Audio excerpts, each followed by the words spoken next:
Hours after the Syrian army announced a unilateral 3-day truce on Wednesday, this happened. Casualties were caused when an airstrike targeted the town of Khodr in Idlib province.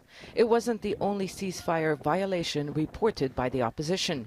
It accused the government of targeting other areas as well. We were under the impression that there is a truce, and it's Eid for goodness sake. In what faith is this allowed, to kill with such brutality, even during the days when people are supposed to celebrate? It's not the first time the Syrian government has announced a truce during Eid holidays. Then, just like now, it appears to be shaky. The rebel groups were skeptical following the announcement by Syrian military commanders, but did say they would abide by the truce if the government was serious.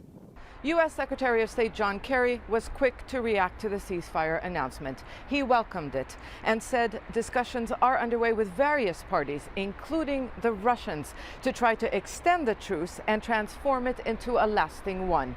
A U.S.-Russian brokered ceasefire last February collapsed.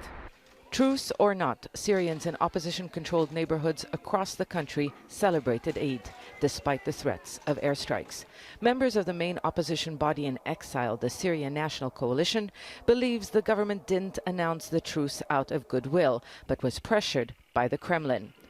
The opposition says the Russian government has recently reduced military support to the Syrian government and its allies.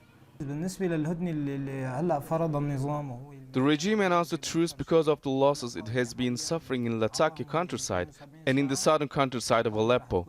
The regime is in a difficult position, especially now that Russia and Turkey mended relations.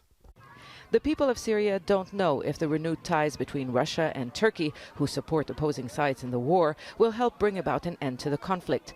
They only hope that there could be some diplomatic breakthrough now that the Russian and U.S. governments are again talking about cooperation. Zeina, Khodr, Aljazeera, Gaziantep.